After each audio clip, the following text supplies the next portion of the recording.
At so ayan, hi guys, welcome back sa channel natin. At eto na nga si One Punch Man Season 3 Episode 5. At ayan bago tayo magsimula ay kung di ka pa nakasubscribe sa channel natin ay huwag mo kalimutan mag-subscribe at pakipindot na rin ang notification bell para ma-update ka every time na meron tayong bagong upload. So yun na naman po at ulit ay huwag na nga natin patagalin pa, simulan na natin yan. At kahapon nga ay dito tayo natapos sa pagpatay ni Royal Reaper dyan sa kanyang kapwa halimaw. At dito sinasabi niya nga na gusto niyang maangkin yung buong grupo ng private squad ni Naringki. At now, ang continuation nga nito is dito naman na. So eto nga, ay gunuhitan niya na sa muka etong si Manong at sinasabi na gusto niyang makarinig ng scream ng tao dahil kapag di nga raw siya nakarinig, feeling niya mababaliw siya. At eto ngayon, sabi dito ni Manong, itigil na yan ni Royal Reaper kasi nga ang sakit ng araw. At din pagkatapos nga niya dito, nood-nood lang ito si Garo. At ngayon sa isip-isip niya, yung ibang halimaw nga rito, pinuwersa lang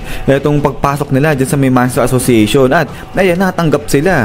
So ngayon, sabi nga dito ni Garo, posible ba talaga na ma-organize at ma-control yung mga gantong klaseng halimaw? So ibig sabihin yan, yung pinaka-boss raw ng mga to is strong enough para magwang kontrolin itong mga to at mapasunod at ayan nga ma-organize itong buong organization ng mga halimaw. At then, ito nga salita na itong si Machine God, sabi niya nga rito, pasensya na sa pag-istorbo pero base nga sa kanyang evaluation dahil nakalaban niya na yung mga private squad ni Naringki, na sabi niya na may kapakinabangan yung mga private squad ni Naringki, mga gamit nila yan, lalo na yung kanilang mga battle suits. At ito ngayon, sabi niya maganda yung battle suits ng mga to dahil mataas nga rin yung potential niyan. Yun nga lang, nakamodify itong battle suit na to dun sa katawan nung gagamit, kaya silang mga halimaw di rin nila magagamit itong battle suits. Kaya ito ngayon, sabi ni Gyoro, so ibig mo sabihin pwede gawing alay itong mga to pagdating sa labanan. Pero ayan ay biglang salita nga itong si Royal Reaper at eto papalapit na siya sa private squad ni Naringki. At dito sinabi niya nga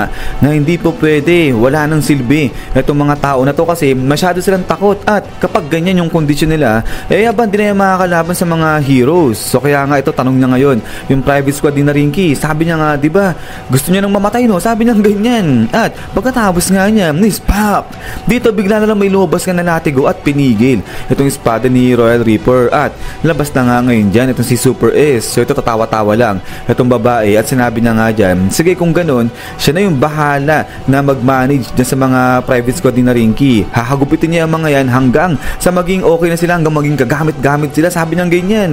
So dito, sabi ngayon ni Gyoro, sige Royal Reaper, bahala na dyan si Super S, ipaubayan na natin sa kanya kung paano i-manage yung mga tao na yan. So kaya nga rito, biglang natakot na lalo itong private squad ni Naringki. Sabi nga nila, teka, anong pinagsasabi mo dyan, hagupitin mo kami, sabi niya ganyan. At pagkatapos nga nito is bam, dito nagalit itong si Super S, sabi niya nga dyan, tumahimik ka. At ito nga, nilatigo niya yung private squad ni Naringki. At pagkatapos nga nito is bam, dito ay parang nagwala na, wala sa sarili itong private squad ni Naringki. At ayan nga, labasan na yung mga ugat-ugat dyan sa mga mukha nila. At pagkatapos nga nito, bam, grabe dito, nagsibuff na, biglang pumutok na, sobrang laki ng katawan itong private squad ni Naringki, bigla sila nag-transform. At so kaya naman dahil dyan ay eto nga ngayon si Super S, tuwan-tuwa, sabi niya aba, hindi na masama, sabi niya ganyan. At din pagkatapos nga nito ay biglang tanong na etong si Machine God, sabi niya nga rito kay Gyoro,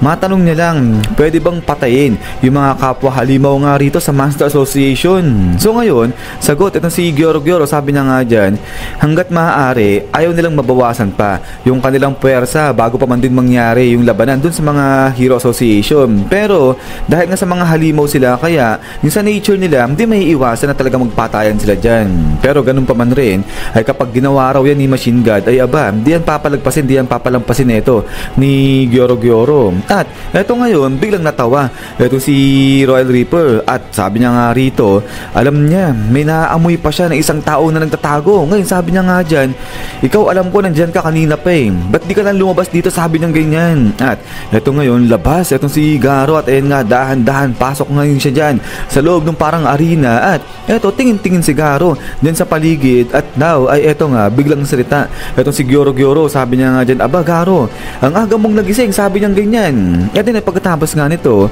ay yung mga halimaw dyan, yung mga rank and files nila ay nagsisisalitaan na, sabi nga nila, aba, ayan ba si Garo, Ano ba yan? Tao ba yan o halimaw? Sabi nilang ganyan. At bakit nga raw inaalagaan ni Gyoro ito si Garo? Tao lang naman yan. Bakit may special treatment? At then eto nga, taas ngayon ni Gyoro. Itong kamay niya, sabi niya nga dito sa mga halimaw, magsitahimik kayo.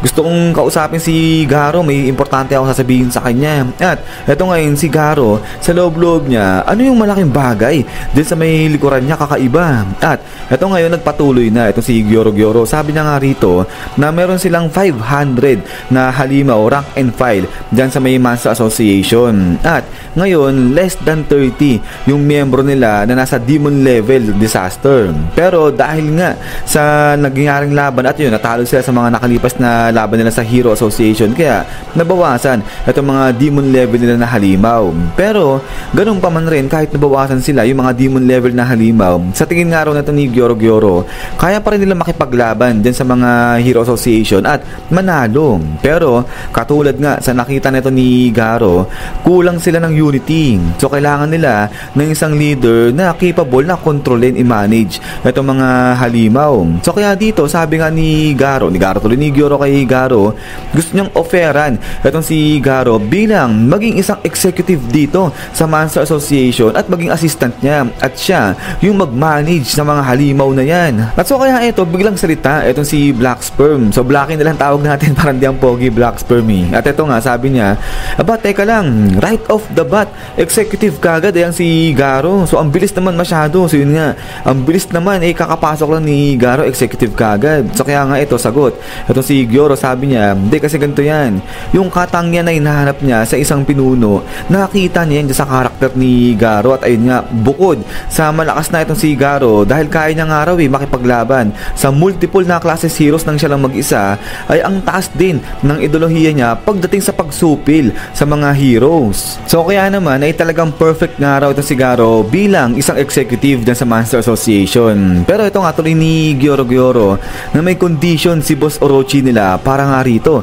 kay Garo, kasi nga ngayon di pa raw talaga nila alam di sila makapag-decide kung talagang totoong halimaw na itong si Garo katulad nung kiniklaim niya. So ngayon sabi rito ni Gyoro ganito, dapat patunayan muna ni Garo na isang ganap na siya na halimaw. So ayan, sagot ngayon si Garo, sabi niya nga dyan, so ano gusto nyo? Sinasabi nyo na magpatubo rin ba ako ng sungay? Sabi niya ganyan. At eto ngayon biglang nagsalita eto si Boss Orochi nila, sabi niya nga dyan, binibigyan niya ng isang araw etong si Garo para magdala ng ulo ng isang hero, sabi niya ganyan. So kahit daw sinong hero okay lang daw, basta sa loob ng isang araw dapat makapagdala ng ulo ng isang hero ito si Garo dyan sa may Monster Association. At kapag ayan nagawa ni Garo, ay saka lang siya ma-approve bilang miyembro nga ng Monster Association. At then ay eto nga, biglang salita ngayon ito si Bagad, sabi niya nga rito kay Garo na ang dali lang nung assignment ni Garo, at kapag eto nagawa ni Garo yung pumatay ng isang hero ng walang pag-aalinlangan, ay para dito kay Bagad,